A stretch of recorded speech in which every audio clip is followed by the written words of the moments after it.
বাংলাদেশ জাতীয়তাবাদী দলের আওতাধীন অন্যতম একটি অঙ্গ সংগঠনের নাম ছাত্রদল।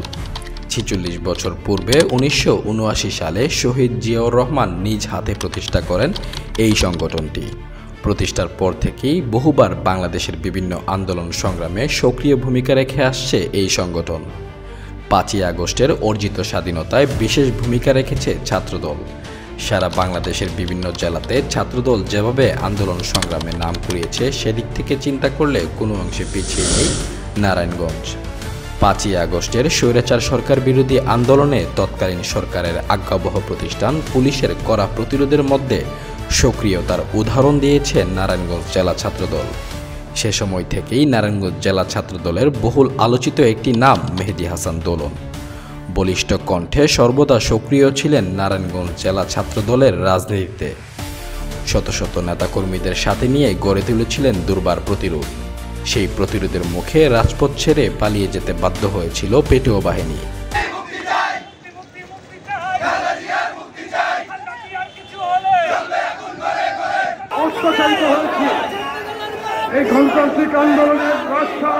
আমরা ৩০ দিনে আওয়ামী লীগ মুক্ত বাংলাদেশ উপহার দিব আপনাদের। ছাত্রদল ছিল, ছাত্রদল আছে, ছাত্রদল থাকবে।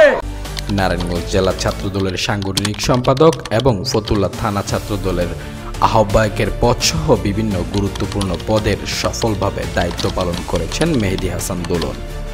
বর্তমানে নারায়ণগঞ্জ জেলা ছাত্রদলকে সুসংগঠিত করতে শত শত নেতাকর্মীদেরকে ঐক্যবদ্ধ করার মাধ্যমে বিভিন্ন রাজনৈতিক কার্যক্রম পরিচালনা করে আসছেন তিনি।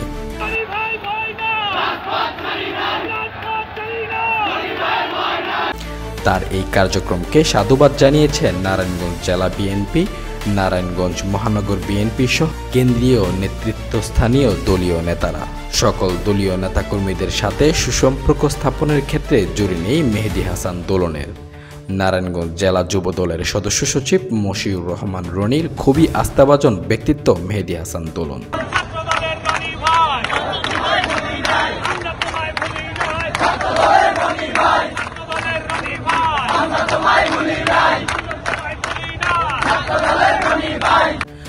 রাজনৈতিক সিনিয়র ব্যক্তিত্ব ও দলীয় নেতাদের আস্থাভাজন ব্যক্তি হয়ে উঠেছেন মেহেদী হাসান দোলন।